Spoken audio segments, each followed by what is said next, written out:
Good morning, everyone. And thank you for taking your time to be here, to be with us this morning. I'd like to welcome everyone to the 29th meeting of the Joint Select Committee on State Enterprises.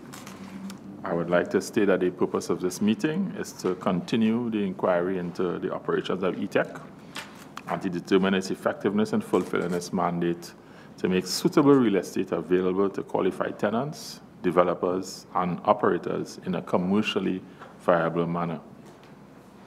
I want to state that the role of this committee is firstly to examine the issues which arose based on eTecK's written and oral responses to the committee's questions, and secondly, to help eTecK in improving its operations, resulting in a more efficient and effective organization. I'd like to let everyone know that this meeting is being broadcast live on Parliament Channel 11, on Parliament Radio 105.5 FM, and the Parliament's YouTube channel, ParlView. Viewers and listeners can participate by sending comments relating to today's engagement with the Evolving Technologies and Enterprise Development Company Limited via email at parl101@ttparliament.org, on our Facebook page at facebook.com/ttparliament, or on our Twitter feed at ttparliament. I would like now to invite the officials of eTecK, followed by the officials of the Ministry of Trade and Industry I'm inviting you to introduce yourselves.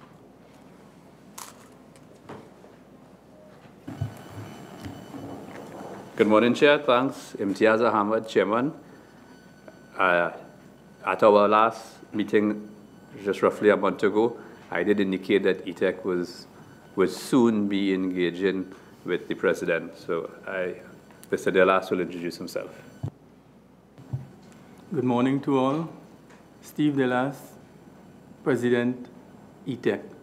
Warm welcome to you from the committee. Thank you. Good morning, Chairman and members. I'm Maureen Singh, Vice President, Corporate Services. Good morning, Chairman and members. Solange Henry, Assistant Vice President, Finance, eTecK. Good morning, Chairman and members. Ian Fletcher, Vice President, Real Estate Assets at eTecK. Good morning, Chairman and members. Frances Seniore, Acting Permanent Secretary in the Ministry of Trade and Industry. Good morning, members and Chairman. Randall Karim, Director of Policy and Strategy in the Ministry of Trade and Industry.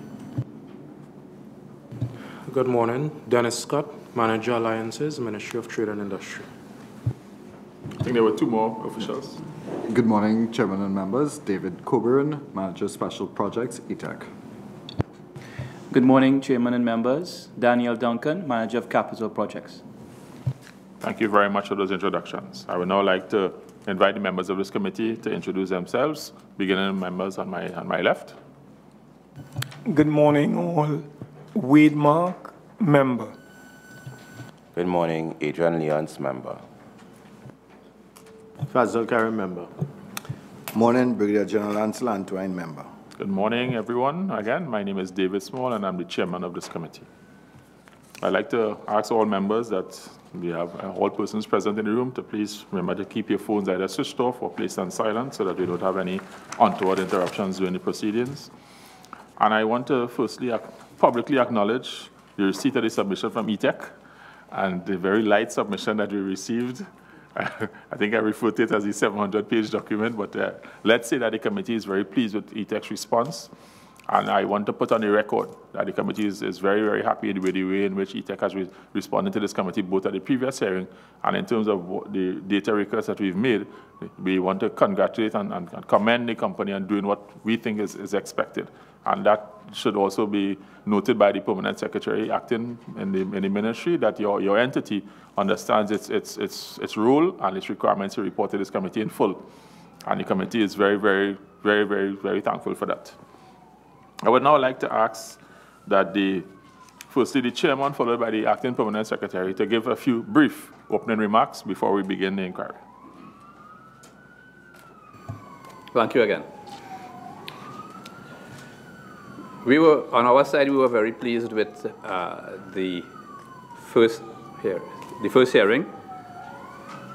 we were very surprised to be invited back in such a short time, and the team performed admirably to present the package in such a short space of time. I must say for myself that it has been a really revealing exercise in terms of accountability, pertinent information, and digging deeper into the organization. So in that sense, too, we do appreciate.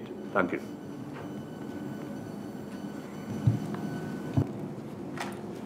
Good morning again, Chairman and members. On behalf of the Ministry of Trade and Industry, I also wish to indicate that the exercise has been a very rewarding, constructive one in terms of having a little bit more information on the perspectives that have been shared by the committee members in alignment with moving forward with greater transparency and accountability. We also appreciate the efforts of eTecK in making the information available, and we look forward again to the outcome of this session, providing perhaps insights that may not have been considered previously and which can ultimately go towards making for a much stronger entity, and all in the service of the government and people of Trinidad and Tobago.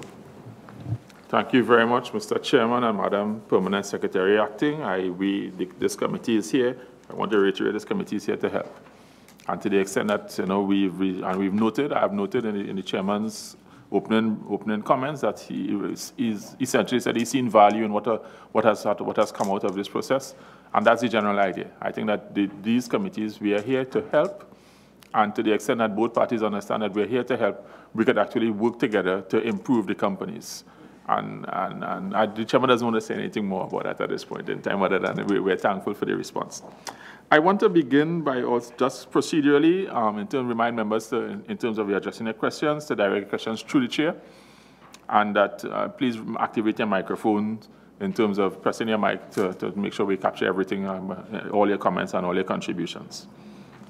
So I want to begin this morning by firstly acknowledging that eTecK's submission has your combination of your submissions has allowed the committee to understand this business very well. We understand the business, all the components of your business. I didn't think everyone understood exactly what comprised eTecK. I think everyone thought eTecK was just the business park. And then now that we understand the scale of your operation, we understand how big and significant an entity eTecK is. And then it's diverse, because managing a business park and managing a hotel, I would say that they're very different from where we sit. So we understand that that's a challenge for any group of good managers and good professionals. And I think that at least in the information presented to us, we recognize that you have some challenges. We appreciate that the company clearly is willing to acknowledge what those challenges are, and has started to take action to deal with those challenges. I also wanted to know that the issues with the hotel arrangements, in terms of the way in which those things are constructed, they have concern to the committee, and several members would have other questions in terms of, I think what we're trying to get at is to make sure we get, I think the words of the last statement is bang for the buck. Making sure that we get, it's probably not a clean phrase, but we want to make sure that in these straitened times, in the economic circumstances of the country, we want to make sure and look at every contract, every deal, to just make sure, it may be that it's fine, but let's reassess. So that's part of my opening comments this morning. I want us to make sure, I want us to get us aligned that we're not saying anybody is bad. We're not saying any of your tenants are bad or any of your business partners are bad. All we're saying on our end, we need to make sure that it's good. Let's just do our part on our end to make sure it's good. And that if we think that it could be improved, as I've indicated to the chairman the last time, the committee is supportive of the companies taking a position of having conversations to reopen discussions. It cannot be that anything that the companies entered into is cast in stone forever until the end of the contract. There must be an opportunity for reasonable business people to say, good morning, good afternoon, we've looked at this, it is presenting some challenges for us operationally. We would like to be able to engage you in a discussion. Let's start the discussion. That's all. Yeah, and I think that that is something that the committee would advocate for eTecK to look at as a strategy going forward. You have a new president, Mr. Delas, is here. And I would like to share to Mr. Delas that at the last hearing, the members of eTecK presented and responded to this committee very admirably, very fully, very completely, very, in some cases, very bluntly as to the state of some of the parts of the operation, and the committee appreciates that. And it's only when you acknowledge the challenges that we could work together with you to see how we can craft together recommendations that will help you improve your organization. So let me run quickly to my first issue that I would like to raise before I open the floor to members. I have noted in your submissions that you have something described as an asset sale. Now, I've noted in the submission that it's comprised mostly of lands, and based on the, I won't go into the individual valuations because this is probably commercially sensitive, but the total value is several $100 million by your estimates. Let's leave that number out there.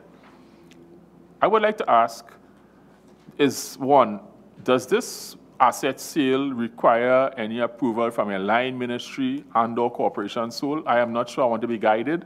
And if so, have you sought the necessary approvals? And then two, if, let's say, in a best case scenario that you're able to realize the funds from based on your estimates, it works out to several $100 million. What is the plan so that, one, did you go through the approval process? And let's say in a best case scenario, you actually get the approval to sell these assets and you realize the funds. What in your thinking currently is the plan for those funds? Is it that you're going to use those funds for further development projects, or you're going to use those funds to repatriate back to corporation? So we would like to get some information from you on those two issues. Mr. Chairman and Madam Permanent Secretary, you are free to take the floor and respond.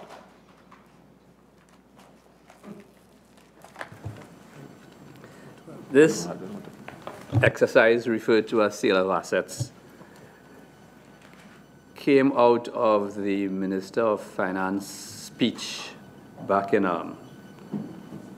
2016, where he referred to words that meant that eTecK would sell some of its assets under its remit.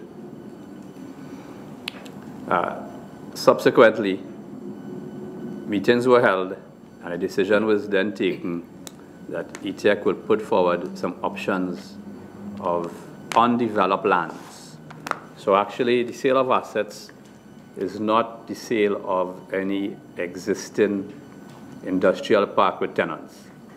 Sale of undeveloped lands on one building that is unoccupied.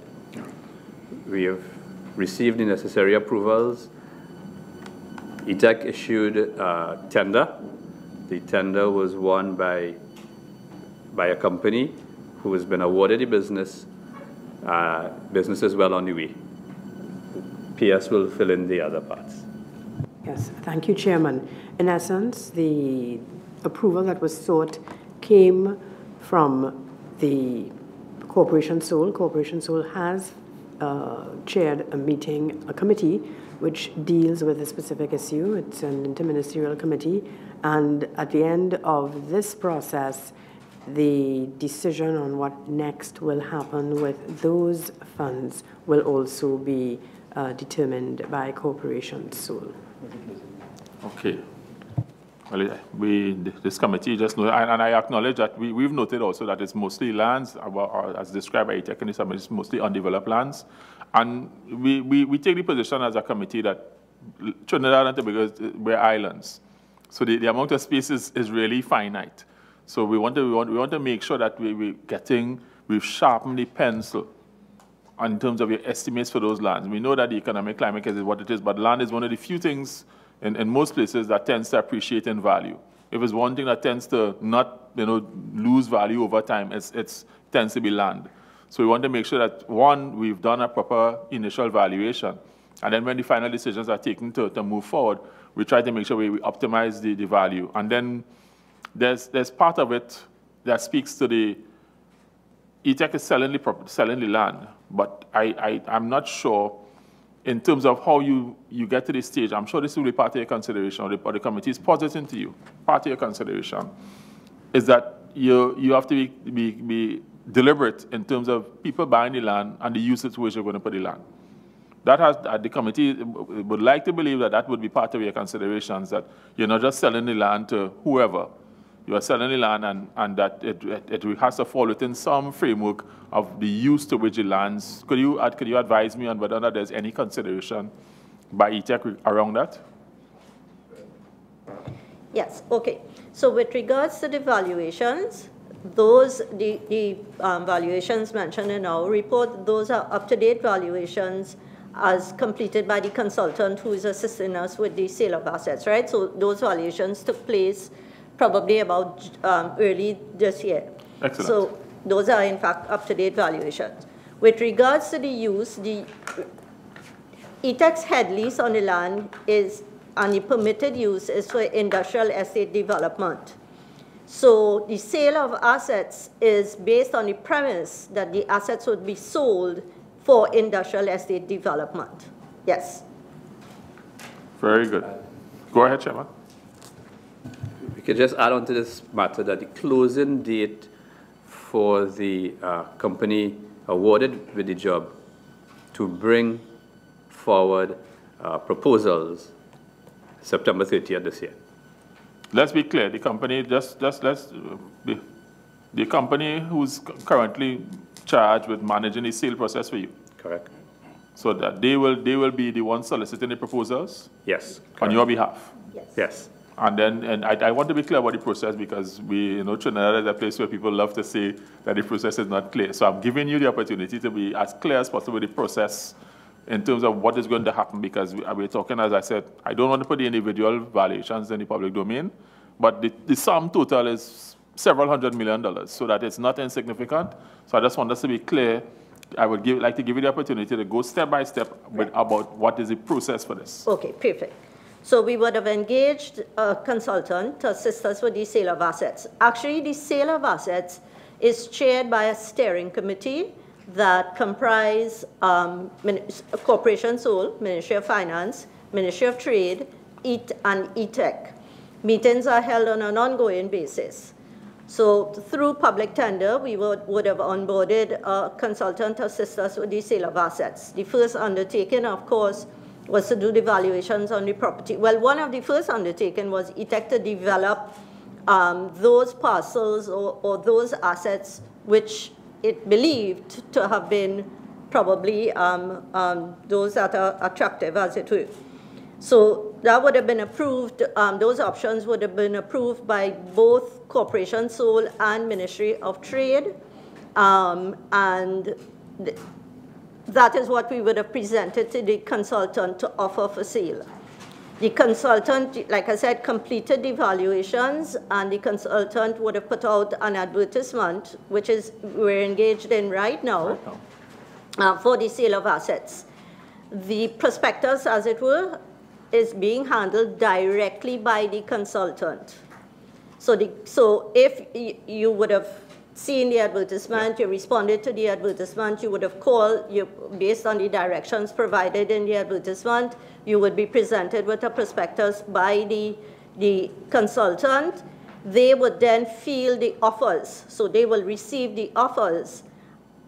And the consultant would review the offers, come up with the best options, and then present best options, first to eTecK through its board, then steering committee for approval and moving forward. Well, I would like to request on behalf of the committee, if you could just give us a document on that process, that you've outlined the history and what your current plans are in terms of how you understand the process to follow, so we could have that in our records. Sure. But I appreciate, as usual, the fullness of your response. Sure. The committee we're having a good day this morning. Okay. I have one other issue before I give the floor to other members. The chairman only has 5 pages of questions this morning. It's a much easier morning than the last time. So I want to understand something about these 99-year leases. I want to understand what is the company's current thinking on those leases, because I recall that you indicated some of those leases would have been legacy issues. I've looked at the documentation. Some of those go back to 1972, So that, I was a young chap at that time. But I mean, what I also note is that some of those 99-year leases would have been entered into after 2015, 2016. So I am not sure, the company, what the committee is trying to understand, is it that the company has no defined policy on these 99-year leases? Or is it that because I was able to pull out from your tremendous submission here, and for the record, we did look at your whole submission. So I have a nice list of several of all of these entities who have received leases from 2015 and 2016, and it's a relatively long list.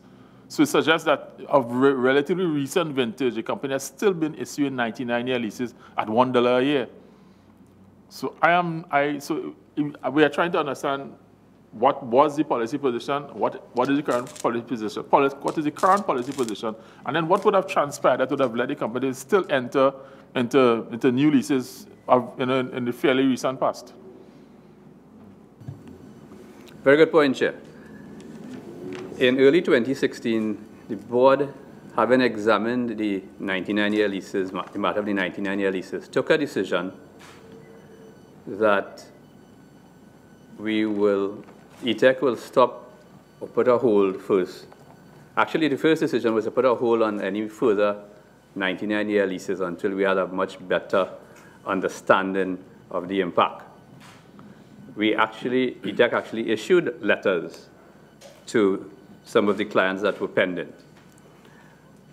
So after deeper consideration, the final decision was taken to stop issuing 99-year leases. And this was generally based upon the economic circumstances of a 99-year lease. However, it was brought to our attention that in the past, when there were offers and advertisements for 99-year leases, the organization went through the procedure with some companies to the point of collecting the premiums, but the leases were not executed. So we felt, all things being equal and having received advice, it would be necessary for eTecK to avoid conflict, and it was a difficult case not to issue the lease. And so those leases were issued from 2016 and 17. That's the reason why you see some 99-year leases being issued in 2016 mainly. So the policy stands at no eTecK will not issue 99-year leases. Okay, so I thank you for that submission, Mr. Chairman. What I would like to request, because we've looked at the submission, what the committee would like to understand is we didn't get the acreage information. So in terms of the size of these various holdings, we have the details on the lease, the name of the entity, when it started, how long the lease is, but we don't have the acreages.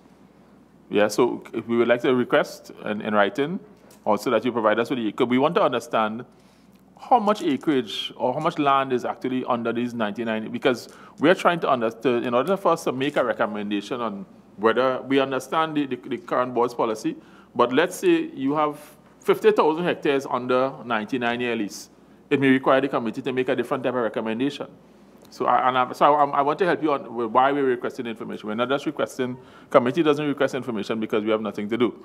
We're trying to, some people may think that, but this committee is very deliberate. What we're trying to understand is that you have these leases, and I understand the legal predicament I think you found yourselves in, that you would have accepted a payment, and then the normal transaction after that would have been to complete and issue the lease, so that in order to avoid potentially litigation, you essentially went along this path. That's unfortunate, but it's happened, but it still doesn't mean we can't do anything about it. The committee is of the view, and I will reiterate this, if you feel in the best interest of Trinidad and Tobago that something else needs to be done, and that you have a strategy, please submit your thoughts on it to the committee. Believe you me, the committee will share its thoughts with you. Okay. Yeah. So I now would like to open the floor to MP Leons. MP Leons, you have the floor.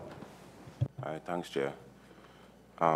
Just wanted to ask a question in terms of the project that you all doing down at Moruga.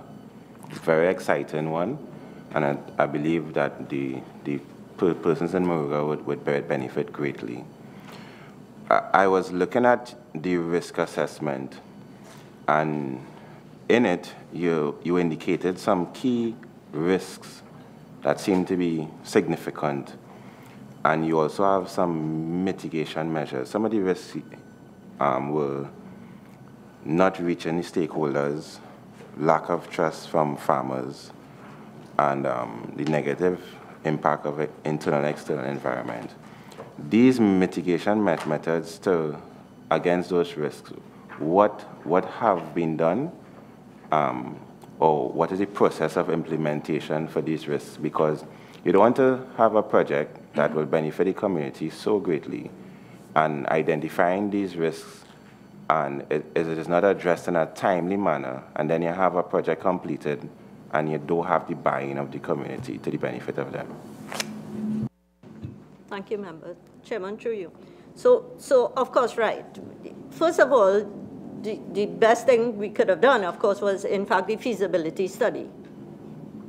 So that feasibility study, or master plan as we call it, would have revealed to us, like you said, all the risk and the mitigating measures you need to put in place to take care of those risks. So in terms of reaching the appropriate stakeholders, we would have held two actually interministerial stakeholder meetings in the community. The last one being, first one was May of 2017, the second one was November of 2017.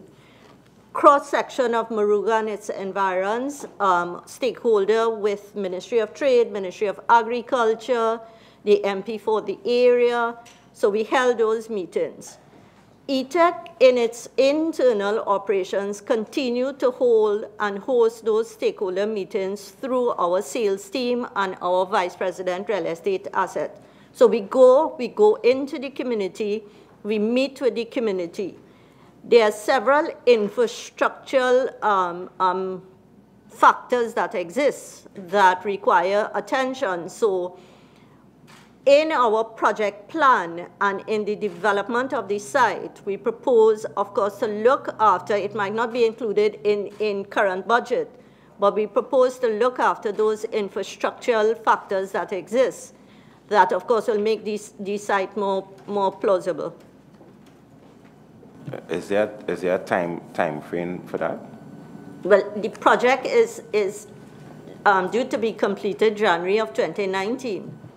So certainly before January, like I said, it's ongoing. We continue to do it all during the life of the project, but the project is targeted to be completed. The site is targeted to be completed January 2019.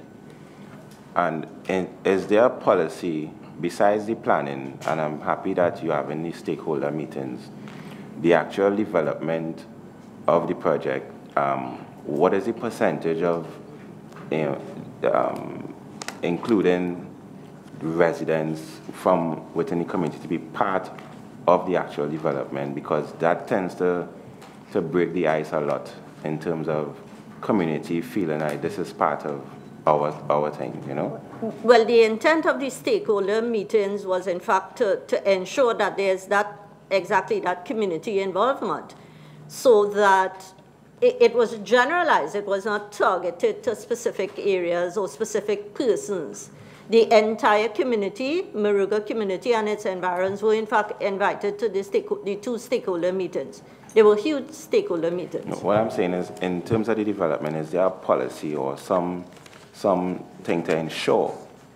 For example, when there's a large project and we bring entities from abroad, sometimes we do agreements to ensure that there's a certain level of local content. Right. Right, to ensure knowledge transfer and that kind of stuff. What I'm saying, in terms of having the community buy in and feel like this is part of their project, besides the consultation and the planning and the discussion, is there a policy with the actual development that there's a certain level of local inclusion there? Yes, understood. Yes. Thank you very much, Member Leonce. The aim as of now, finally, is to have the Moruga Light Industrial and Agro-Processing Park completed, at the same time ensuring that all stakeholders are integrally involved throughout stages. In terms of the policy per se, the aim is to ensure that there is greater participation by the residents, by those in the catchment area, Moruga and environs. That is perhaps the stated policy. I would just like to refer to the meetings that the Vice President Corporate Services mentioned a little while ago. Those were very well attended in terms of having not just an outreach to the people in Moruga, but again, the surrounding areas. And the aim is to encourage that type of engagement, that type of participation. Equally, there has been, because of the nature of the project, there's been engagement actively by the Ministry of Agriculture, Land and Fisheries, and they in fact have perhaps a little better sense of some of the farmers and the stakeholders who may be able to use such a facility and benefit from such a facility, so that in the way forward, a good deal of emphasis is being placed by them, as we understand it, to move the process forward.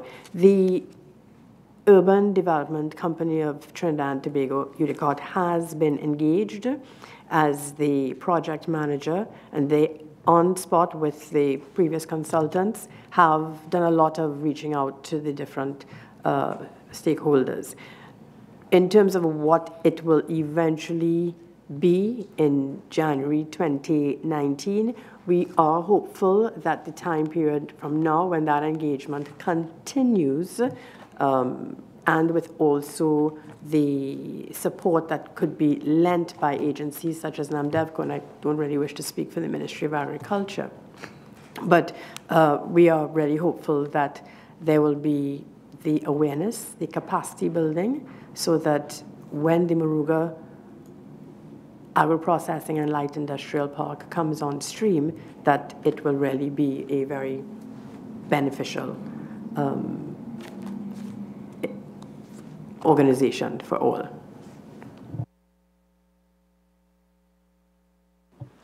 Thank you very much. Before I have two more requests from the floor, I would like to just do a follow-up on the matter raised by MP Leonce. Now, I've looked at this, and the committee is pleased that in terms of the work that has been done to support this strategy of the developing the Moruga agro businesses.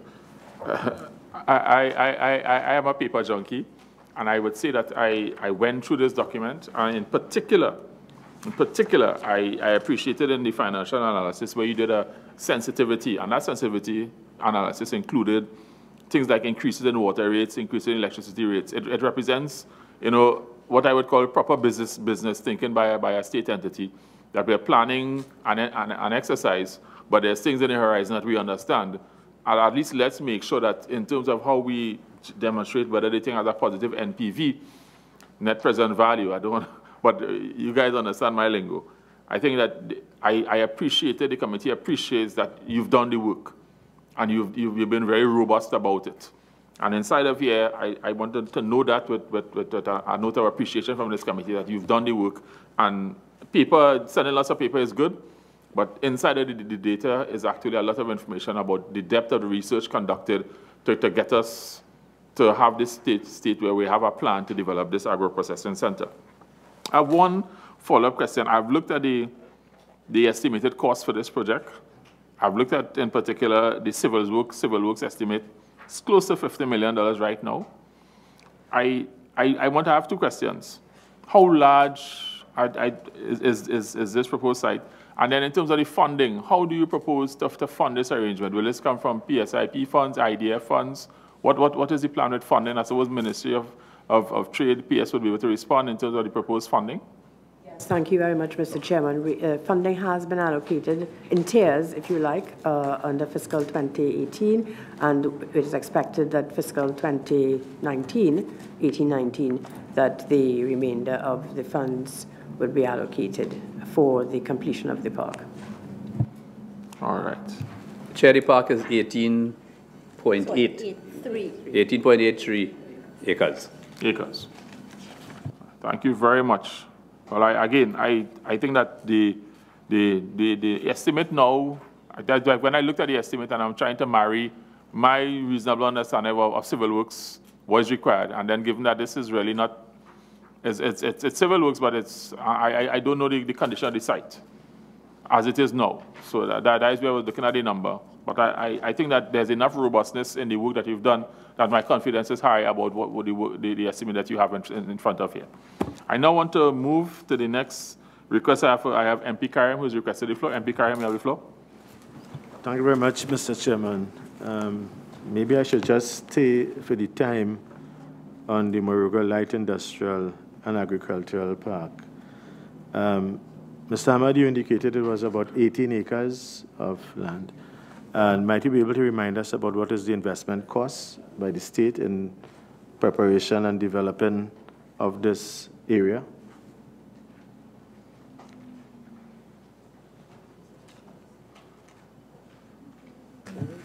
Thank you.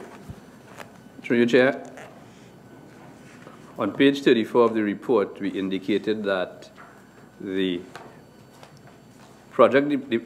budgets for project development is $73,000, consultancy services $3.487 million, construction $62.381 million, project management $3.291 with a total of $69 million. Okay, thanks. One of the other things that I heard that was mentioned was that you would have had your stakeholder interest group meetings in that area. I'm particularly interested in when you would have had those meetings, what would you have told the residents or the stakeholders there about the manpower requirements to construct and ultimately to operate this facility? The reason why I'm asking that is that people will be asking you, so what are the jobs going to be available? So what jobs are going to be created in the construction stage, and what jobs are going to be created for the operational stage? Okay, so with regards to the construction stage, certainly any contractual arrangement you would enter into with a contractor to complete the project and the site. eTecK and through its line ministry, Ministry of Trade, has mandated that your local content labor has to be at 60%. So you utilize 60% local content labor in the construction phase of the project. With regards to the operational phase, we've not mapped it out in its entirety as yet, but the site proposes to be 5 factory shells and 18 what we call land sites. And it's all dependent on the level of engagement that we continue to do in the community and the number of persons. Like we have quite a number of persons already interested in factory shells, 50 plus employees, so that a determination of at the operational stage, we've not mapped that out as yet in its entirety. What about in terms of the construction stage? Because I'm going in a particular direction. If I were living in that area and I'm listening to this program this morning, I'd be very excited. And the question I'll want to ask is, will I be able to get a job there? So the question I'm asking on their behalf, who can't ask but will be able to look on, how many jobs, and maybe if you could tell us, is it going to be more in the semi-skilled area, or is it going to be in the skilled area? I'm sure you as the major operator of this facility, or the owner as it were, you must have had some manpower discussions with whoever is going to ultimately be constructing to tell the community, because when you go, one of the things we'll ask you, so what jobs are going to be available? And I'm just going to repeat the question. have you done an analysis, labor market demand, as to what is going to be required? And I want to specifically ask the question, because of the socio-economic dynamics of that area, are you going to have a substantial amount of semi-skilled labor required in the construction phase? And if so, how many? All right. So the exact numbers, again, like I said, 60%, but we've not, so the 60% add up to 100, the 60% add up to 200. We've not mapped that out as yet, simply because we've not awarded, well, through the project developer, we're in the stage of awarding. So if you'd permit me, I think that in order to fulfill the request of the member, you may have to provide something to us in writing. Right. In terms of what your understanding of what's going to happen now, or and eTecK should be in a place you would say what his expectation is of the contractors. Absolutely. I have a question though. When you say your policy is 60% of local content, you need to be a little more granular for this committee. Is it that it's 60% of the total jobs, or is it 60% of the total value of the contract in terms of goods and services and everything wrapped up together? So I'm not sure what is your basis for your 60%? So if you could help us with what is your basis for the 60%? How is it measured? 60% of labor force, so of jobs. Of jobs. Correct. So yes. you don't have any component in there in terms of local services. Sorry. No, that is important, because what you don't want is a contractor to come and there's services that he could get in the area and what he's bringing it from externally. Depending, of course, there's cost is always a factor. Right. But I think that part of your consideration should also, in terms of 60% of the jobs, but also in terms of local service. I am not sure what's entailed in developing an agribusiness park, but I suspect there may be services available in the region, in the area, that the contractor should at least consider. Yeah? So goods and services, 40%. 40%, okay. Correct. So yes. you might be able to give us in writing what is the quantity of that 60% and the various areas, or occupational areas that might be required for construction. Sure, absolutely. How soon might we be able to get that, do you think? Probably within the next 2 weeks. Okay. The committee will, all of our requests we will forward in writing, and we'll give you the submissions. All right. The second thing is, I have about just 2 more questions in this round. But with respect to your ownership in terms of property in the central area, because this is, of course, in the deep southern area, and you have, I think, if I remember correctly, you would have had Connector Road, you'll have Dow Village, you'll have Endeavour, you might have Factory Road. What are the plans you have for those areas in the near future? The question should be, do you have any plans for those areas for development purposes? Like you are having in the agricultural and light manufacturing in Moruga, in this part of the country, with these estates that you own, do you have any plans for any development of these properties, including maybe Dow Village at the, I know Mr. Ahmad did indicate on the last occasion, he spoke about Dow Village and the proximity to Point Lease. But in terms of further north of that, or more north of Central, Endeavour, Factory Road, Connector Road, what do you have any plans? So Factory Road is in fact partially developed. There's a private partnership that we're currently engaged in with a foreign firm, as a matter of fact. So Factory Road is in fact partially developed. There's a lot of interest by other private entities in Factory Road. So those private partnerships are good partnerships for the organization. With regard to other central areas, there's a plan to develop 133 acres in Phoenix Park. So that will come on stream very soon. That is the other big park, well, certainly bigger park that we will be engaged in, certainly within the upcoming fiscal. Any plan for Endeavour? Not at this moment. Okay. All right. On to my other question. Okay. I just wanted to confirm, in fact, it's a rhetorical question for me in a sense, but UTT has been in the news recently, and even up to yesterday, and UTT is one of your clients in Tamana. Are they among the receivables you have outstanding to collect? Do they owe you money for any of your, are they indebted to you? And if so, for how much?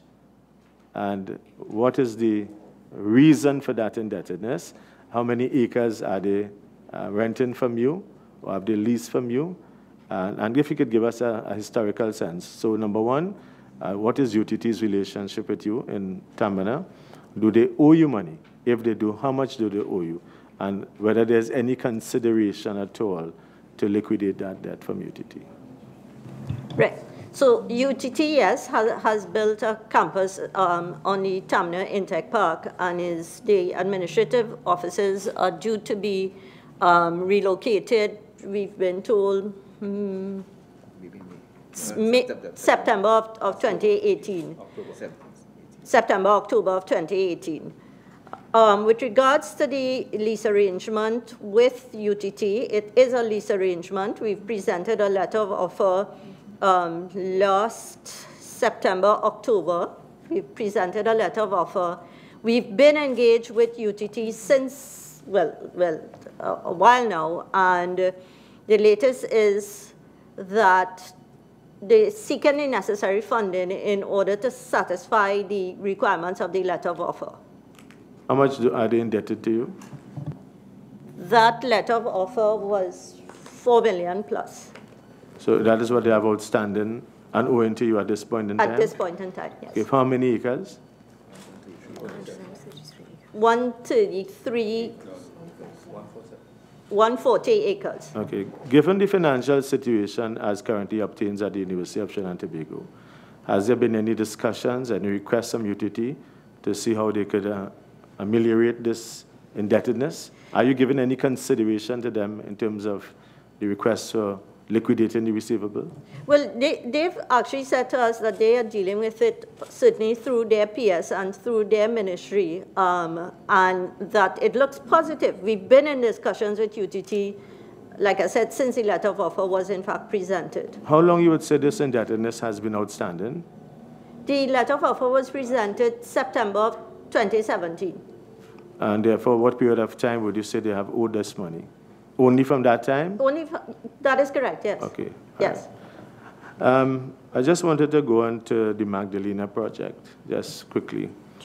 Much has been said. We have heard a lot about it. We have read about it. We know what is happening in terms of both the air and the sea bridge. But how are you proposing to really aggressively market? Or is it that it's going to be in the hands of the consultant? I think Mr. Ahmad did give us as well a sense of timing as to by which time a report is going to be sent in. Could you give us an update of it, please? We've presented the initial consultant report in the package that we've presented. It's contained in the package. Again, just to hold on the timeline, it is intended that a long-term operator certainly is sourced, and we would have gone to contract in October of 2018. In terms of the short-term measures, of course, you have to look at the effectiveness and efficiency of the hotel.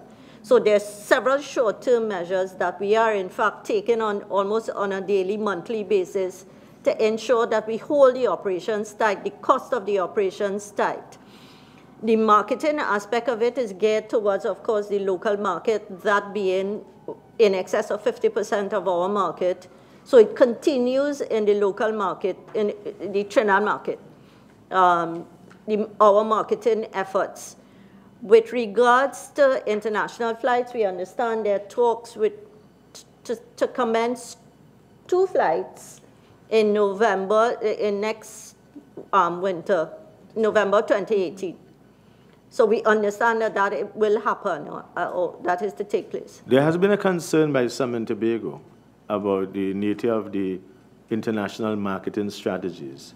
Are you concerned about that as well? And if so, what do you propose to do to enhance the marketing strategies for the Magdalena Grand internationally? Well, the hotel undertakes its market international, like the operator, for example, go to tour operators, conferences, they go to the European market, they present at those markets. So they undertake, and there's an international agency that also market the hotel for us, especially in the Europe market. Back there. Thank you. Well, the MP, you've gone into an area that was my subject of my next question. So I want to be deliberate. I have looked at the voluminous and significant submissions on the issues of Magdalena. I looked at the consultant's report, and I want to share with you and members of the viewing public the committee's satisfaction that I think we have inside of here. The initial report from the consultant presents an unvarnished assessment of the Magdalena in terms of one, the condition of the physical assets. The consultant was very specific, and I think sometimes it's good while it's never a good thing to supposed to look down on what is yours, but it's also good sometimes to get an external view on exactly what it is. And I think that the consultant, they provide an unvarnished view and description of the physical assets at Magdalena.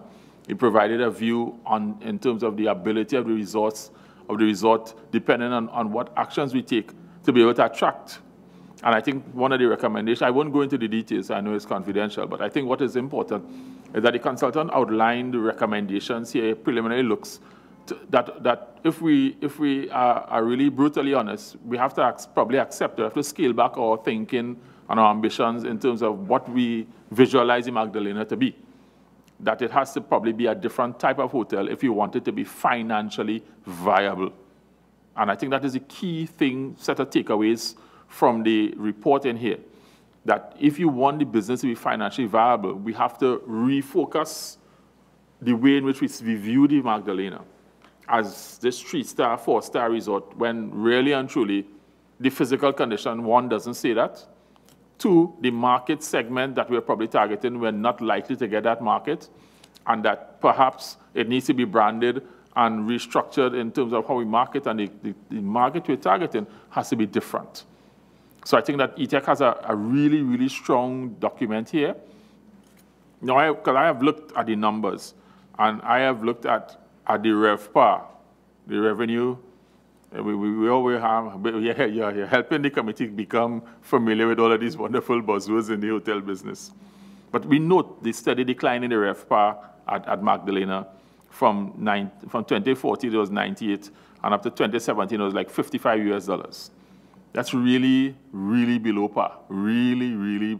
And again, we did some work to understand what happens in other hotel groups.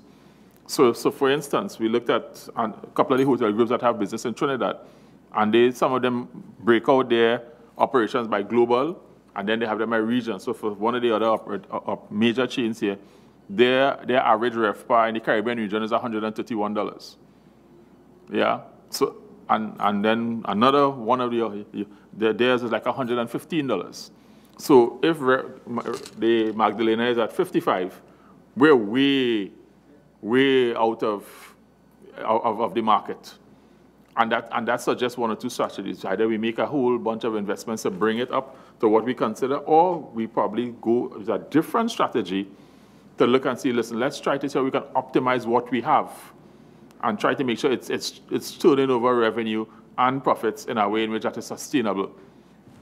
So that I want to say that also the reason the question I'm raising the RevPAR is that we have some concerns about whether or not, I suppose you have this data in terms of how Hilton operates, your Hilton, in terms of the RevPAR, because we were able to source from Hilton's wonderful website all of their investor presentations in terms of, and again, they have it by global and then by regional. So we don't have a breakout for Tobago or Trinidad, but we have a breakout for the region and their RevPAR numbers.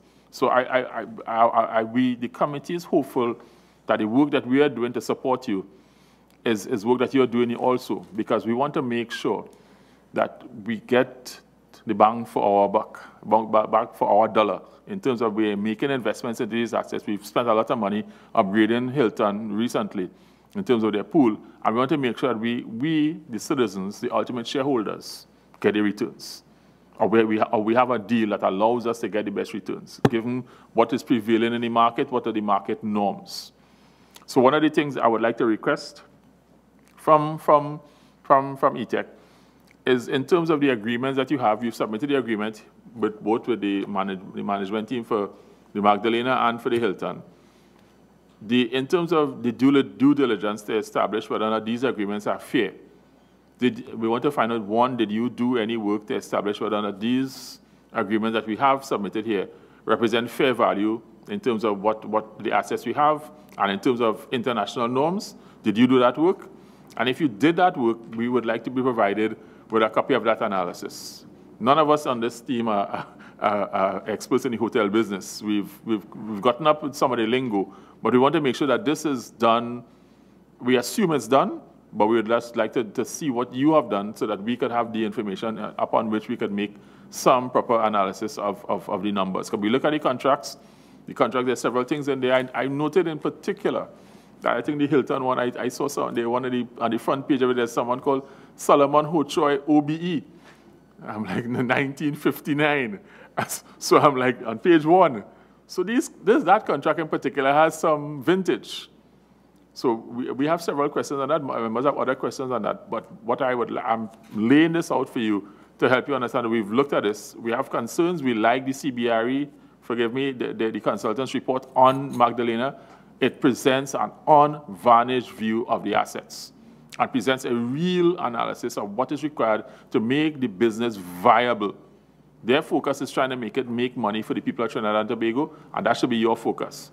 Whether you have other directions that it has to be this glamorous operation, that is a policy decision the government will have to take. But on the basis of what has been presented here, another model has been proposed. So I would like now to move. Oh, I see. Once Mr. Senator Mark is fine, I'll allow MP Leon to do a follow-up. Yeah, just a follow-up on it. From the CBRE report, which we all found was very interesting, I just wanted to get the view of management in terms of what was your take on it, and if you agreed with it, has there been consideration to adjust the strategy or the strategic plan to be more in line with it? Okay, so with regards to the CBRE, the consultant report, like you, we were also very impressed with, and like Chairman is saying, Chairman has it spot on in terms of what it would have presented, the picture of the hotel. It was a very stark view in terms of how they view the operations, the condition of the asset, etc. In terms of adjusting the strategy, of course, in the report, it would have called for certain financial injections in terms of bringing the property up to standard. We believe that the turnaround of the property is finding a long-term operator. If you're asking if we've changed that strategy in terms of the operations and in terms of the turnaround of the operations of the hotel, no, we've not. What will turn the hotel around is finding a long-term operator. So we've taken on board the contents of the report in terms of the initial capital outlay. We're in the process with board, etc., in terms of working out how we will approach that injection. But in terms of finding a long-term operator, we get towards finding a long-term operator.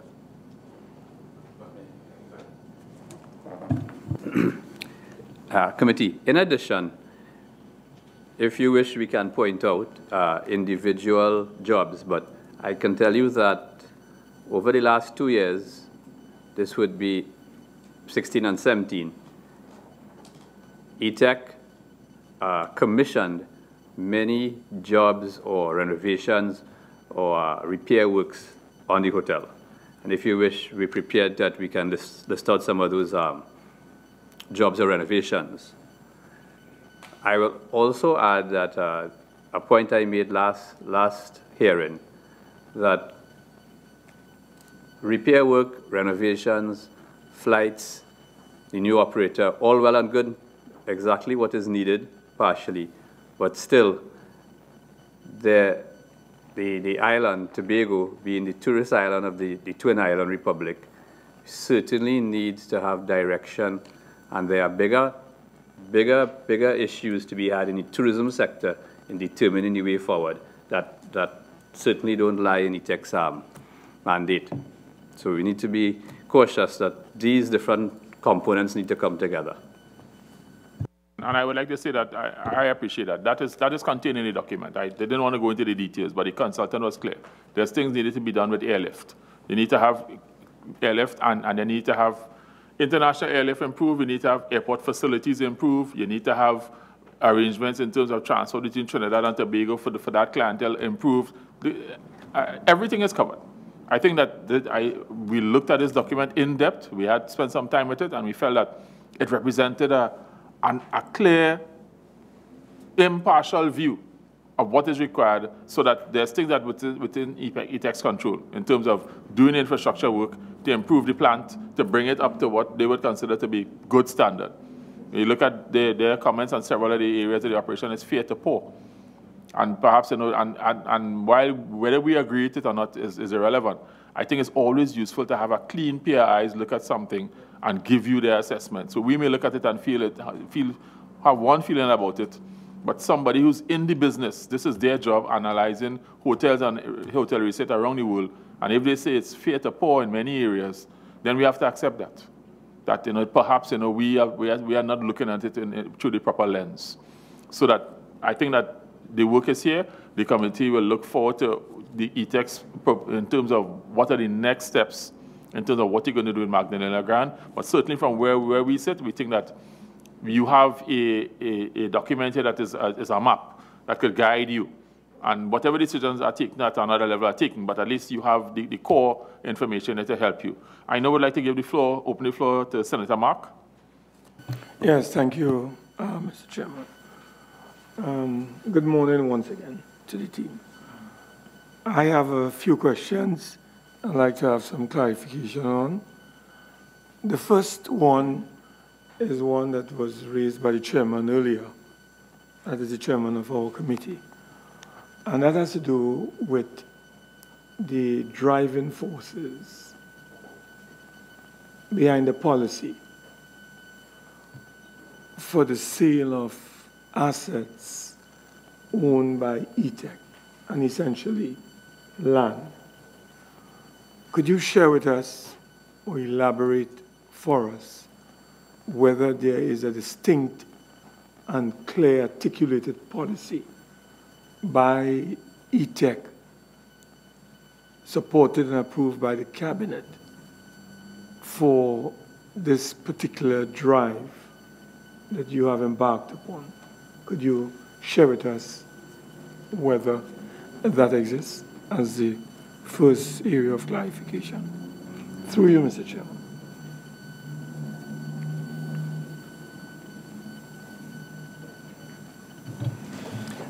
Thank you, Senator Mark. As indicated by the chairman and the permanent secretary, the sale of assets portfolio rests, of course, with the statement by the Minister of Finance in his budget presentation in fiscal 2017. But it is also linked to a wider policy to make additional real estate available to the private sector for business activity. The committee would appreciate that eTecK as a company does not at this time have sufficient capital to roll out the massive development of additional industrial space. Within the Ministry of Trade and Industry, we have developed a new special economic zones policy. That policy has been approved by the cabinet, and among other things, it envisages greater private sector participation and involvement in the development of industrial parks. You would appreciate that the model we have used for several decades in the country was the state investments in these industrial parks. We believe at this time, given the economic environment, that perhaps a more wiser approach and more in line with best practice internationally is to get the private sector involved in investing in industrial parks on their own, both in developing and owning and managing these real estates. That is why the clarification that I believe the Vice President gave with respect to, in response to the question by the Chairman with respect to the usage of these parks. These lands will be sold, but it is intended that those lands are going to be sold to and maintain and preserve the original usage of these parks. so that the private sector, who would be, and whoever win the respective bids, would be involved in developing those lands on their own. So the policy is both oriented to, of course, and admittedly, it is to generate additional revenue for the company and ultimately corporation sole. But it is part of a wider policy orientation to get greater private sector participation in the development and management of new economic spaces. So, would you say that there is a shift, somewhat a paradigm shift in what existed or what currently exists, whereby the government is now moving away from the provision of factory shells and with the appropriate infrastructure to a new approach where they are going to be selling lands owned by the state to the private sector, whether it's local or foreign, and they would have the responsibility under maybe some clear guidance and guidelines to develop their own factory space. Is that what you're sharing with us? Yeah, and I can confirm that is that is the contemplation of the special economic zones policy. Okay. Now, this is where I want to further my discussion with you on clarification. My understanding is that eTecK is supposed to be an agent of change, according to the document that we have before us.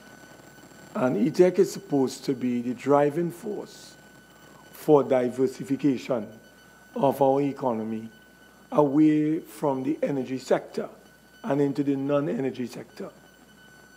But the evidence, the hard economic data that we have at our disposal would reveal that over the last 3 years, we have been heading south as it relates to negative economic growth in terms of non-energy exports. That's one. And secondly, we have seen where there have been complete minuses in 16, in 17, in Trinidad and Tobago. And the International Monetary Fund is projecting that up to 2022, we are going to be in the negative zone as it relates to non-energy exports and growth. Now, what I'm asking is that, has eTecK and the Ministry of Trade and Industry failed in its mandates to really bring about the kind of revolution in diversification of our exports and the diversification of the economy of our country that will be manifested in greater exports that will generate, let's say, greater foreign exchange levels in streaming in rather than the opposite that is taking place. So I'm asking you whether, given the hard economic data that we have from the central bank, from the International Monetary Fund, on what is taking place with eTecK and the ministry, whether there are serious challenges you are faced with, and what can be done by eTecK and the ministry to overcome these challenges. What strategies are you advancing so that this eTecK organization, along with the ministry, can remain relevant? It seems to me that these two entities are in serious trouble. And I would like you to clear the air with us as to what is being done to revolutionize our export growth and make this economy of Trinidad and Tobago more diversified and less dependent on the energy sector. That is what I would like to have clarified at this time. Mr. Chairman, if I may. And to respond to Senator Mark's question, certainly the imperative to diversify has never been more urgent in Trinidad and Tobago. We're perhaps a little fortunate that the price of oil has gone back up from $43 a couple of years ago to now just about 60 something. What we have been focused on at the Ministry of Trade and Industry, and eTecK is a part of that in terms of our own strategic plan for the period 2016 to 2020, certainly deals with enabling businesses to be more competitive. And yes, we are hoping and looking forward to greater exports.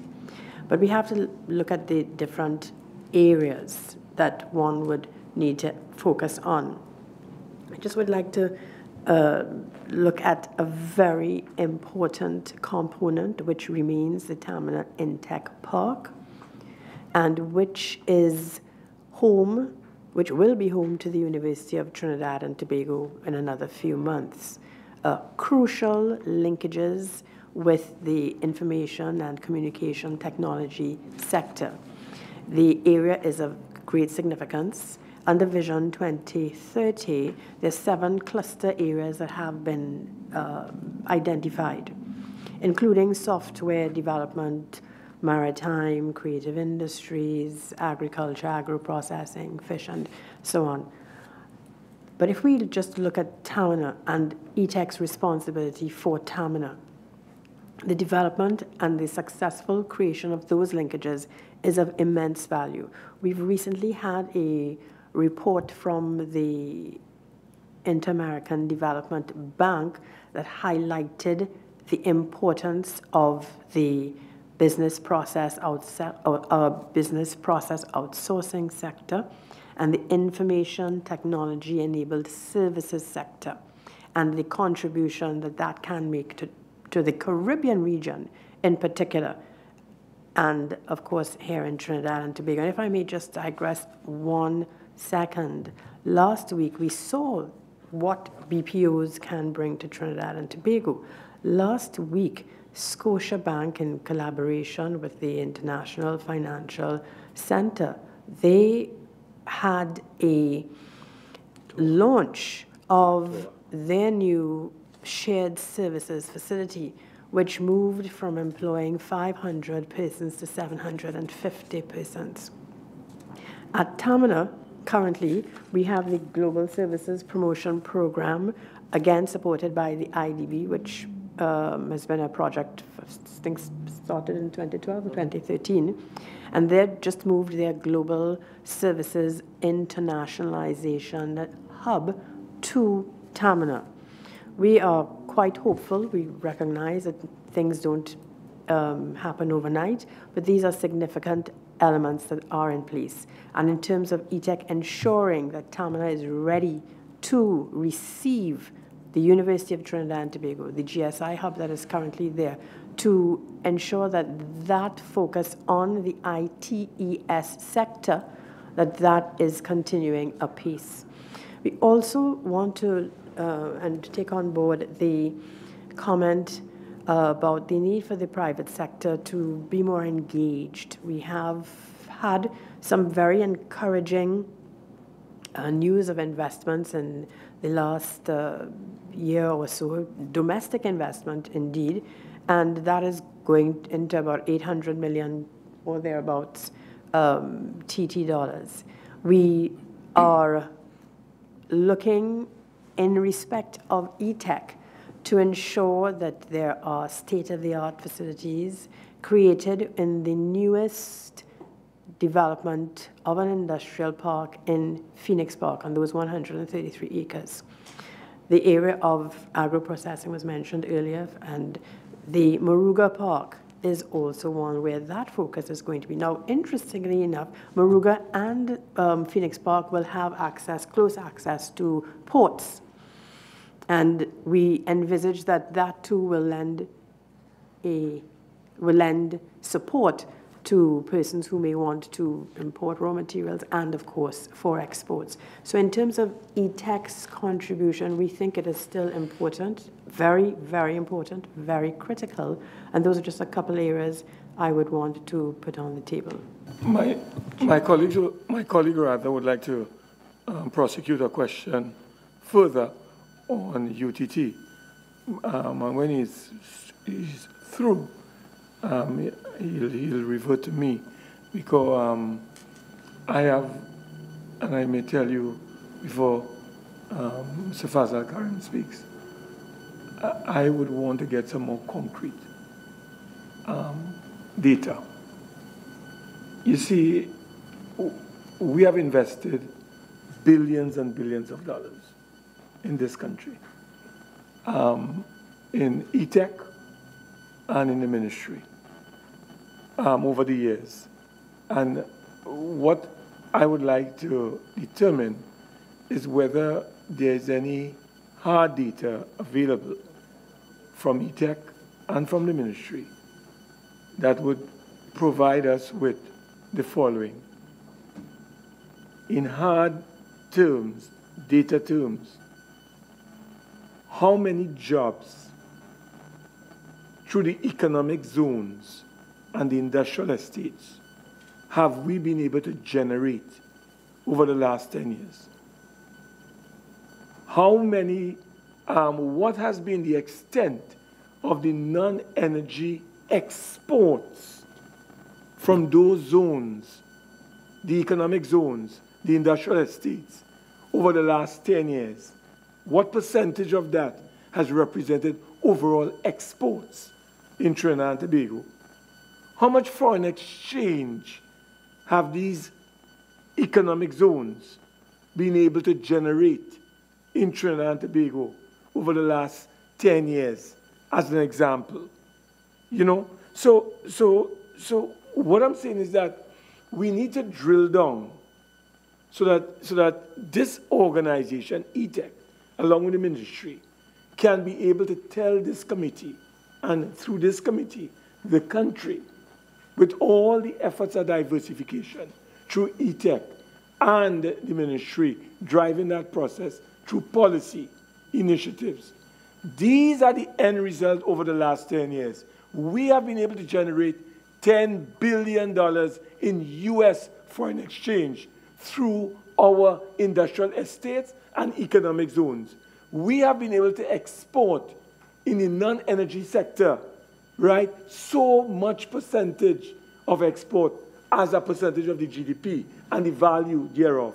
We have been able to generate so many jobs so that we would be able to have concrete proof of what is being done. So there are many questions I have that I want clarified. But I like my colleague who had asked that he want to follow up on UTT to come in. And then, Mr. Chairman, if you'd allow me to just further prosecute some of my areas. You give the floor to MP Karim for a follow-up. Okay. Thank you very much, and thanks to my colleague. P.S., I just wanted to ensure that I did hear what you say, and that is that eTecK will be ready to receive UTT for operations in September of 2018. I would want to say that eTecK is preparing to receive UTT, and that will depend on UTT, but our information is that it should be September, October of this year. Okay. Will you be able to just briefly elaborate how are you going to prepare or proceed to receive UTT, assuming that they will be ready for September, the new academic year? I'll probably have to ask eTecK the arrangements that they're putting in place in terms of lease and so on. Sure. Chair, through you. So, like I said, we would have provided a letter of offer. In terms of the financial aspect of it, we would have provided letter of offer last September, which we're in discussions with UTT to accept and move forward. In terms of the infrastructural development, the campus, as far as we're aware, it's physically there. So we look at it, it's probably 90% completed. certainly in terms of the administrative offices, those are in fact completed. UTT has developed its own entrance on the park, so it's separate and apart from the entrance into the flagship building and or the 21 developed lots. So all of those infrastructural developments are in fact completed. In terms of the transportation of students, etc., UTT will, UTT will in fact work out those logistics. I really wanted to find out from your perspective, from eTecK's responsibility, what infrastructure work is left to be done to ensure a successful startup of the academic year in 2018, September 2018. Do you have any outstanding works then that you need to? No, so you not have, everything is okay? Yes, yes. Whatever needs to be done. So any glitch, as it were, to operations in September will be UTT's responsibility? UTT, that is correct, yes. Mr. Chairman, if I may, our information is that the UTT will be operationalized at Tamina in September, October. The nature of that, I am not able to say at this point, so I would just wish to put that down. Just trying to clarify the responsibility factor. If you permit me, I have a follow-up comment and question to the Permanent Secretary. I noted, just like you, the issue that in terms of the Scotiabank Operation and Services Hub, that it's expanded. I'm aware that that operation has been in place since 2013. That's when it started. So it's not while the expansion was launched, it's been there. I was actually surprised when I found out that it was operating. And it's a credit to our company operating in Trinidad that when I found out that you have an operation in Central with 500 people, you just try. I was astounded. I was surprised. And it was very low on the radar. Yeah, and I think it represents the type of thing that the ministry, in terms of looking for where, because Scotiabank uses that as its operational backbone, its operation and shared services for not only for Trinidad, but the Caribbean and Latin American operation of Scotiabank. So it's not just for Trinidad, it's for the entire operation in this part of the world. So it's a significant operation of Scotiabank. And as a corporate client, that's the type of things we should be looking to encourage, where there's opportunities for companies to leverage the existing resources in Trinidad and Tobago. We certainly have the land space, we have the infrastructure, we have people who are well skilled, and there's no reason why other entities operating different types of business can't look. This is I was actually very, very impressed with the operation. I noted that there was an event last week, but I know from before that has been operating for some time under the radar.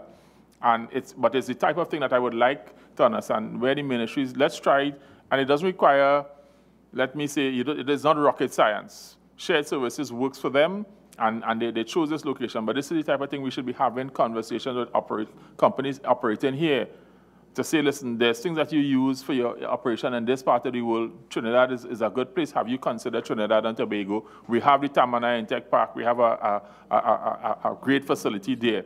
Is this something that the ministry is actively engaging in? Thank you very much, Mr. Chairman. Yes, in fact, last week was a tour. My apologies, not a launch per se. So yes, I would say that this is an area that the ministry is certainly pursuing actively.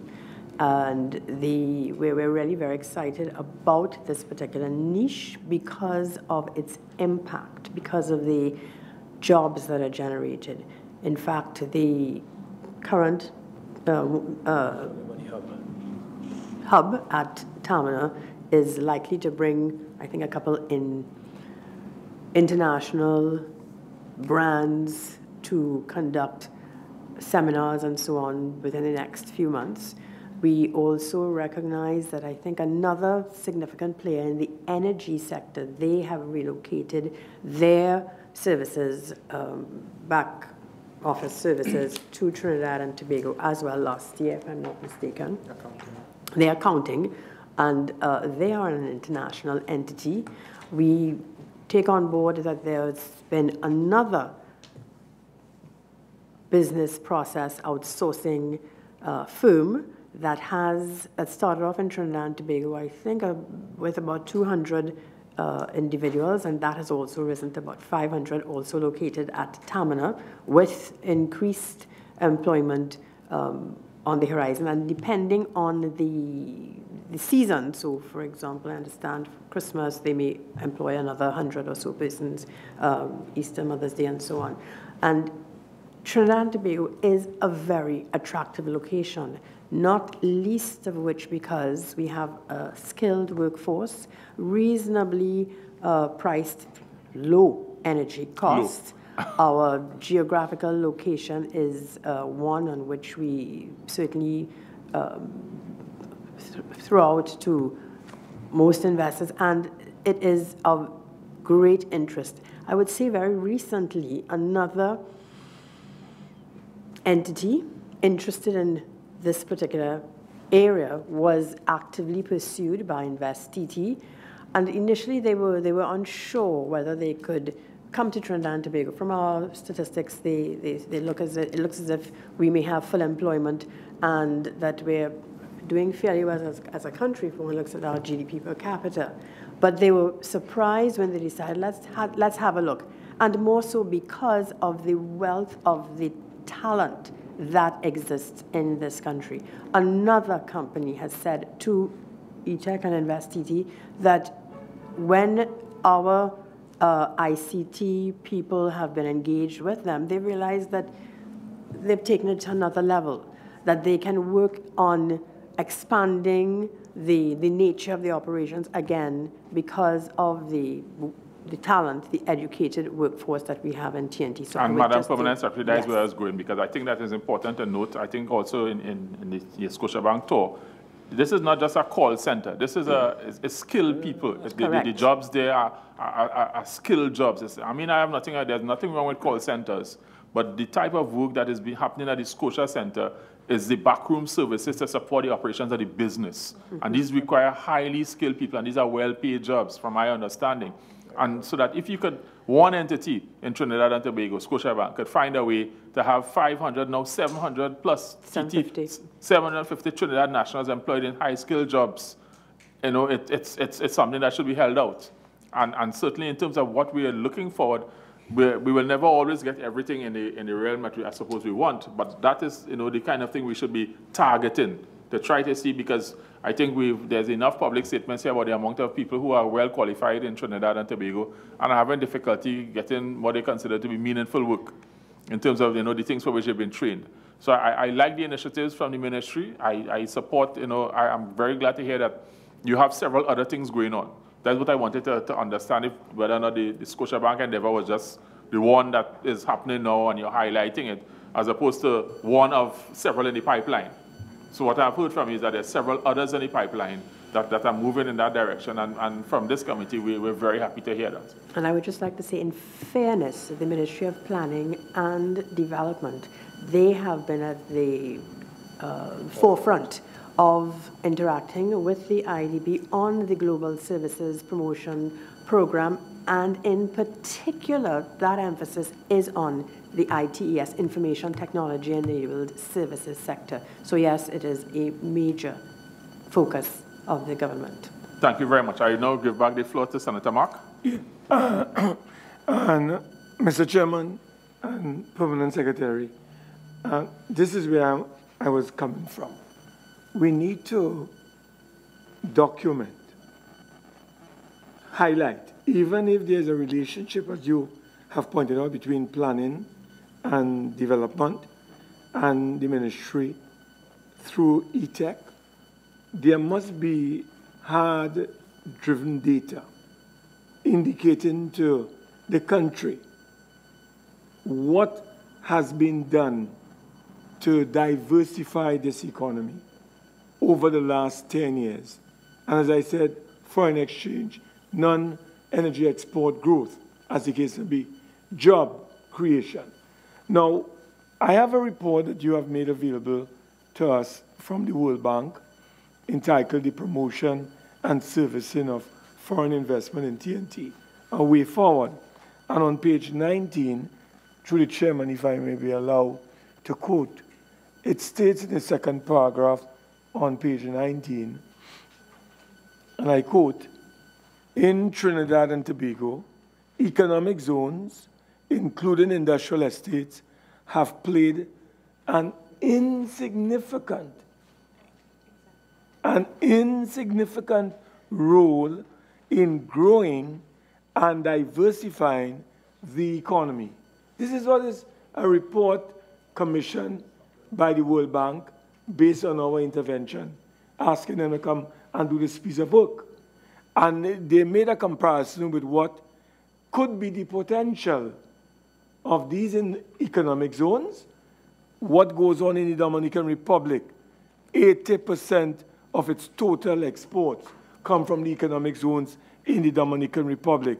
China, through the same economic processing zones, they employ millions of people.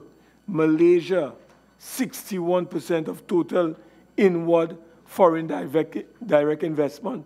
And not to mention Mexico, where they talk about $1.2 billion in total investment in 2003 alone. So what I'm saying, Madam Permanent Secretary and the Chairman of the eTecK, when we talk about our economic zones and industrial estates, we need to really drill down and provide us, and not only this committee, but the country, with more hard data. What are we doing? And this is where I am asking you, if it is possible. I don't know if you have the data. I can't say. I do not know what you have available. But if you do, please share them with this committee. What has happened over the last 10 years, right? Whether it's eTecK or the earlier manifestation or incarnation of eTecK. In these, and point and highlight all the critical indicators, employment levels, foreign exchange, as I said, export growth, as the case, coming from that sector.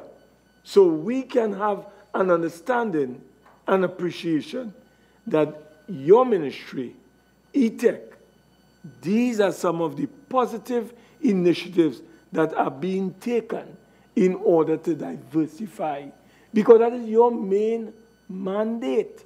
That is eTecK. eTecK's main mandate is to diversify this economy and to make Trinidad and Tobago less dependent on the energy sector. And I'm saying what I'm seeing here does not read well. It says that these zones have made an insignificant, right? So you can clear the air on that. I do not know if you have data. You can make a submission, but please advise us if you can do it. We would welcome such a submission in writing over the last 10 years, if that's possible. Senator Chairman? Yes, through you. Senator Mark, thank you for that request. I don't think we have that information readily available, but we will give that commitment to undertake to source it and make it available to the committee. I would also like to refer to Mr. Karim's mention a little while ago of the special economic zone policy that was recently approved, and throughout this document to which you've referred, there were a number of suggestions, a number of recommendations. Right. And the special economic zones policy did in fact follow up on what is the best practice in different parts of the globe. And so that policy looks at a couple of the countries within more recent vintage and what works for them in this digitalized economy. We will work towards amassing the information and making it available.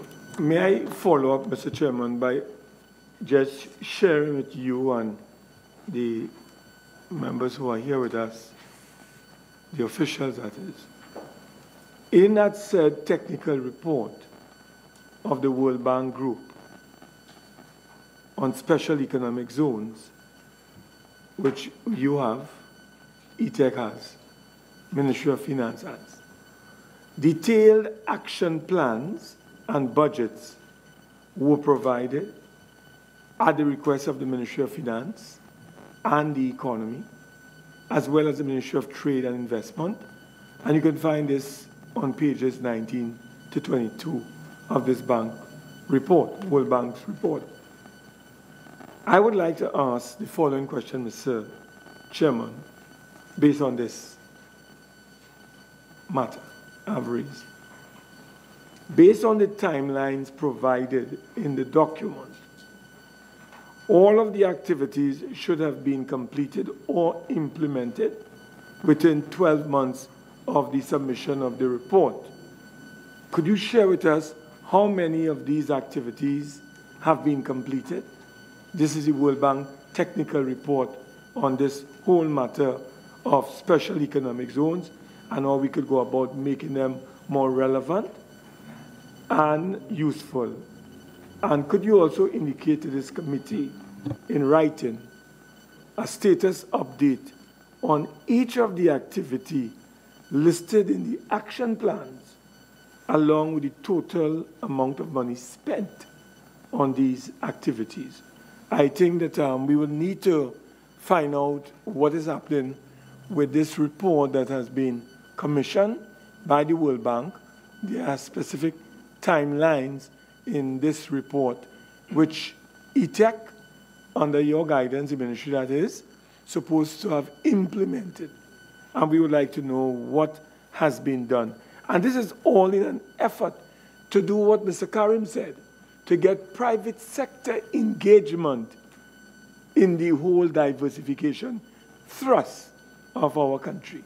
So you don't have the answer because you can provide it in writing to us so we will know. And the other area I'd like to clarify, Mr. Chairman, before I pause for another wrong, if you'll allow me later, I have two final questions. One, can you tell us, and you can give us a tight summary, and then later in writing, is the Ministry of Trade and Industry sufficiently resourced to effectively fulfill its role? For example, could you tell us and share with us some of the challenges being faced by the Ministry of Trade and Industry in carrying out its responsibilities? And what strategies are in place to alleviate these challenges? Again, you may not be able to give us all the answers now, but you may want to share with us briefly and then put in writing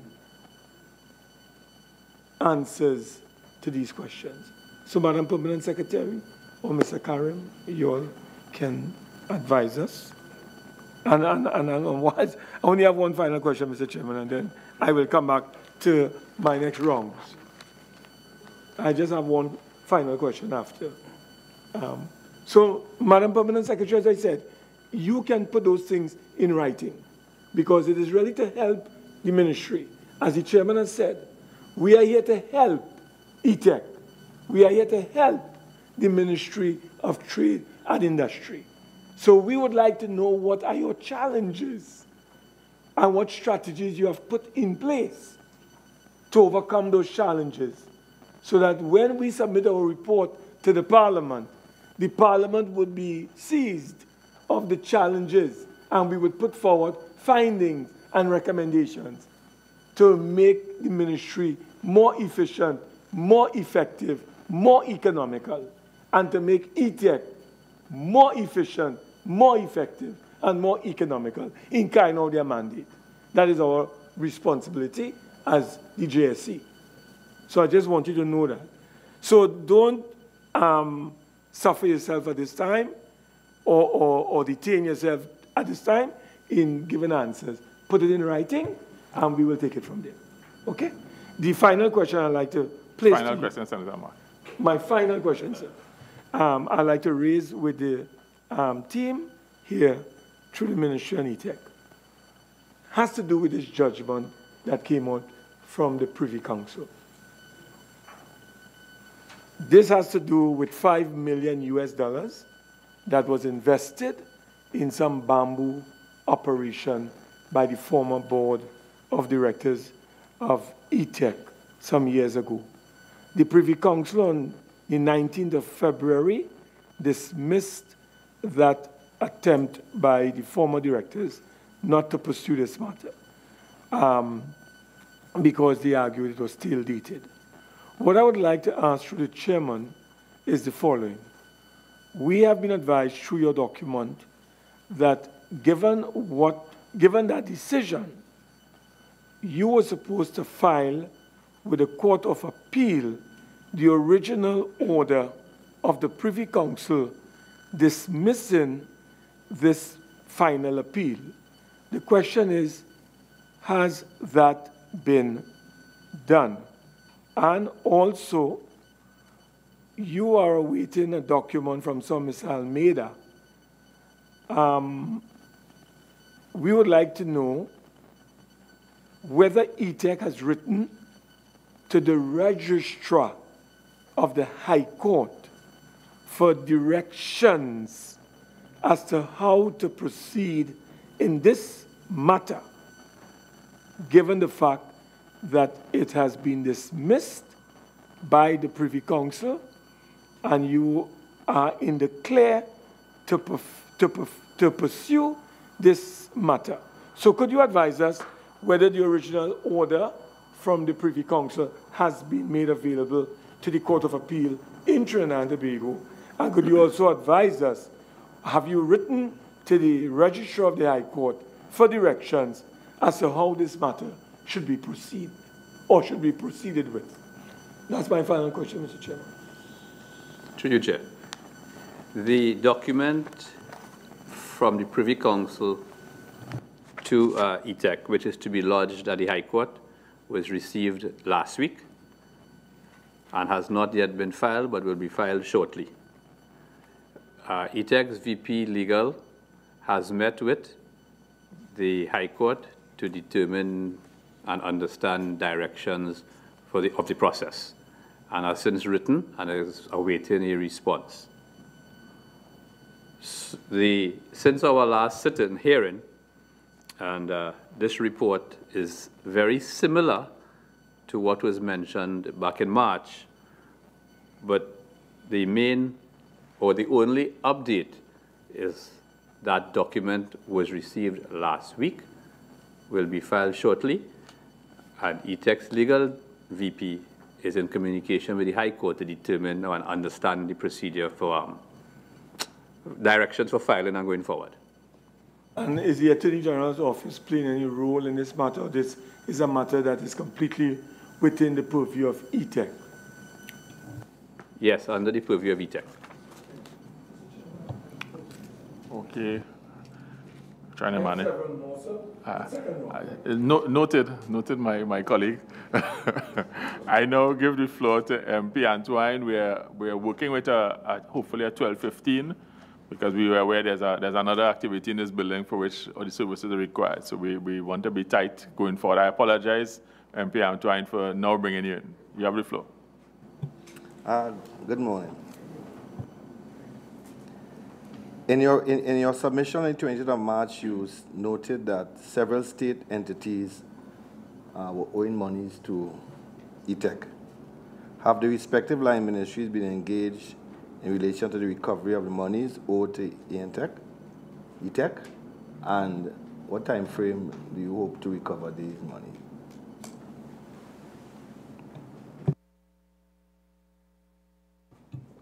Through the chair, we continue to pursue. There's always discussion, and we send follow-up correspondence to each ministry requesting their payment plans, because we're trying to even work with the ministries also utilizing the payment plan structure to ensure that we are able to recover all amounts owed to us. So you don't have a time frame when you'll be recovering these monies from the ministries? For each ministry, what we do is we work with each one on an individual basis, and we allow for a 12-month timeline, similar to what we do also for our tenants, to recover outstanding amounts.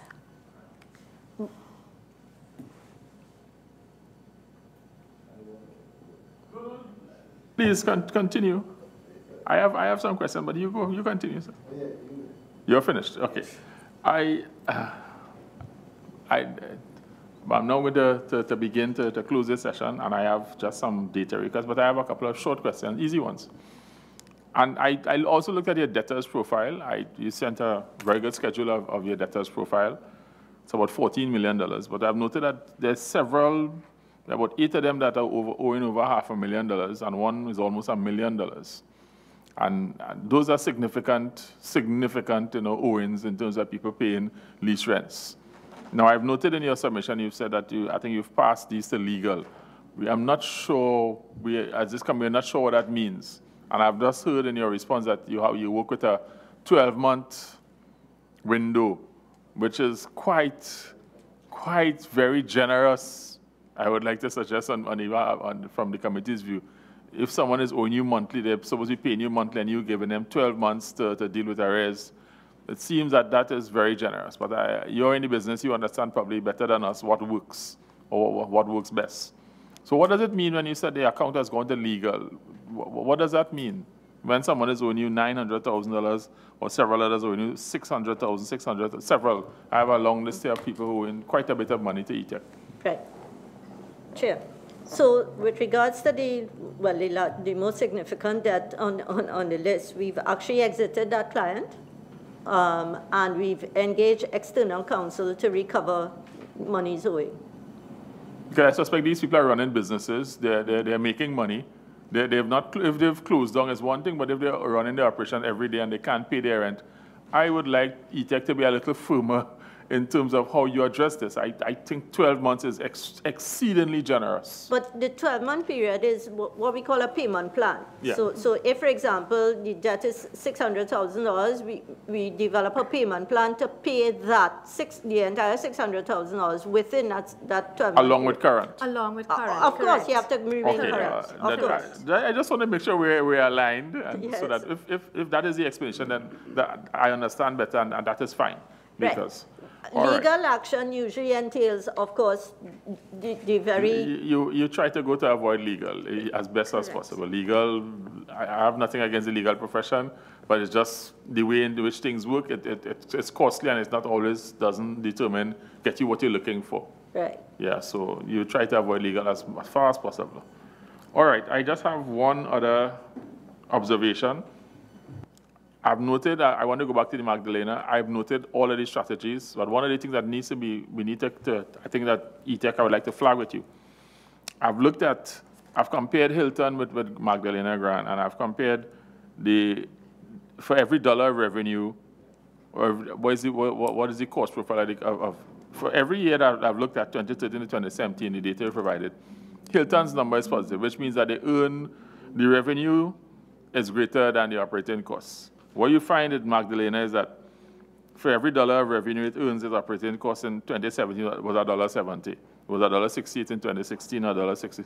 So that there's something underlying in the way in which, so you go back all through the years of the data, there's something wrong in the way in which the core business is operating.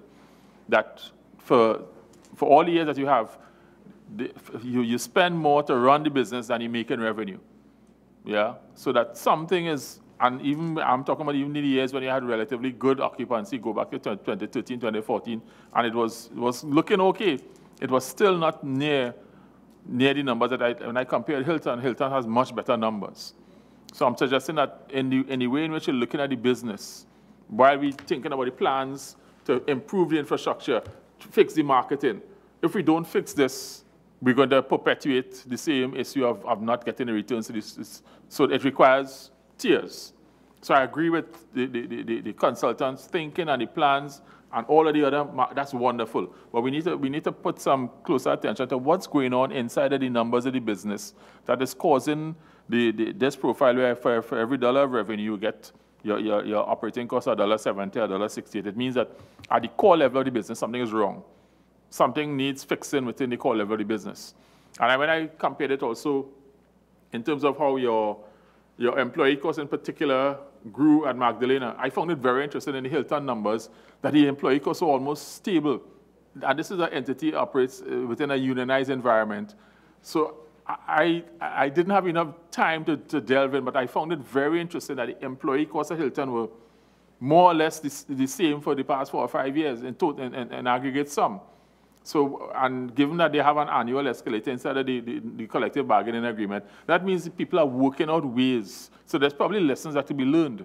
There's something that the Hilton Group is doing to manage and keep that within a particular tolerance that we could probably apply at the Magdalena. So I think that is a task for you guys to have a conversation about how the business is managed. I think Hilton have a good handle on it.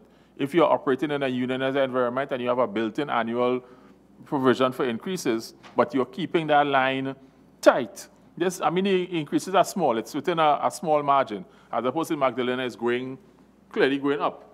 So I think that speaks to how the business is being managed, and I think you have a good operator at the Hilton understanding how to run a tight operation, and perhaps we need to learn some of the lessons that apply to the Magdalena. Yeah? So I want to begin to close our session. I want to say that, again, on behalf of the committee, this has been a really, really informative session.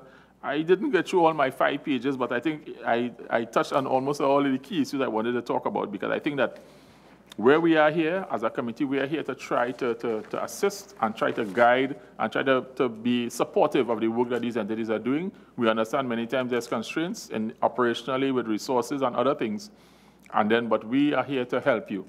So as I begin to close, I would like to ask the officials of the chairman of eTecK to make a few closing remarks, followed by the permanent secretary acting in the Ministry of Trade and Industry. Mr. Chairman. Thank you.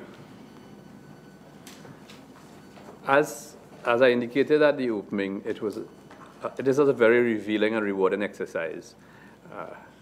eTecK's team has put tremendous work into the preparation of the responses. I have congratulated them, commended them on their diligence and hard work. The team is committed, and I'm quite certain that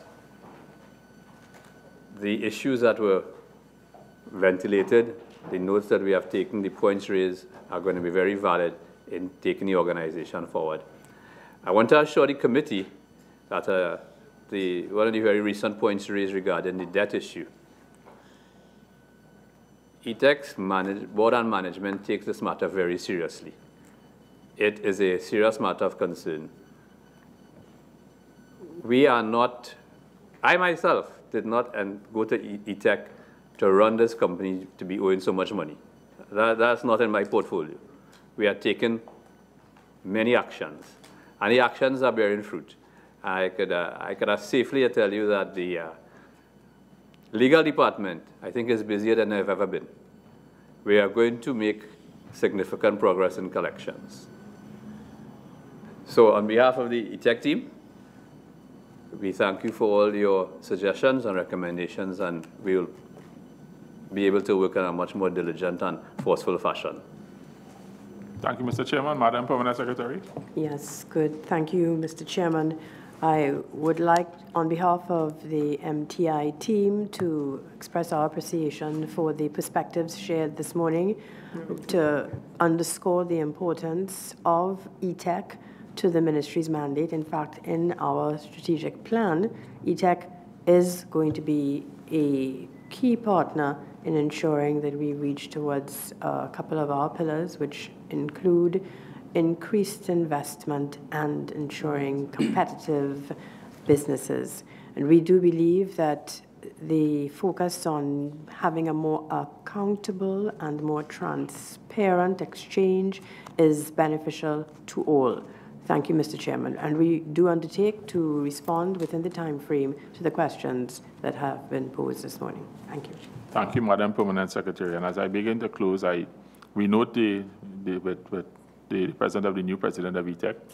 And again, I want to reiterate the committee is here to help. This committee is here to assist and guide state enterprises that are having challenges to see how we can overcome those challenges and turn around the operations where need be, or turn around aspects of the operations. I think that I noted the chairman's final comments. And if you look at the data, I didn't get a chance to get to it, but I mean, you look at the loans that you've taken recently that have been serviced by Ministry of Finance, it's nearly $800 million. And, you could have taken the view that, what's the return on those loans? What are we getting back? And I mean, it's tough, yeah? And all we could do is learn the lessons of the past, improve on our strategies going forward, so that we try to avoid situations where taxpayers' dollars are spent and we're not getting the returns that we're getting. And that's all we're trying to do here. We can't change the history. All we can do is try to reshape the future. And that's what this committee is here to help you do. And I think that also it's important to understand that this committee wishes to place on the record its satisfaction with the responses, the oral responses from the eTecK team. It's satisfaction with the way in which the eTecK team responded to our request for information. There was no request for extra time, or as we've had challenges with other entities. But let's say this, I think eTecK has grasped its responsibility to the people of Trinidad and Tobago. You're a state entity. This is the Joint Select Committee on State Enterprises is an entity of the Parliament. And while we don't want to put undue pressure on any entity, we understand and we appreciate the effort it takes to do this. It doesn't go without notice, and the committee wishes to extend its appreciation for your understanding of how important this work is to us, how important it is to Trinidad and Tobago, and then by your seriousness and your frankness in your responses here, and understanding that you have a lot of state assets under your control, and that the way in which you're going along trying to fix the problems is methodical. You're going along it in a methodical business strategy mentality, which is something we're expecting to see. There's nothing flamboyant or flippant about the way in which you're doing the business, and that is what we expect from state entities. And certainly to the Permanent Secretary acting, you should be proud of this entity in terms of the way in which the management is working through the problems. I think that this is what we expect to see, that people approach this work with seriousness, with a level of sobriety, that we're managing state resources. Everything under the control of these state enterprises belongs to every citizen of Trinidad and Tobago.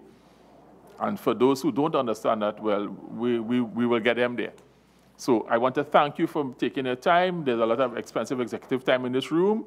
On behalf of the committee, I want to thank you for coming here and being fruitful and frank with us. And I would like to say now that this session is suspended. Thank you very much.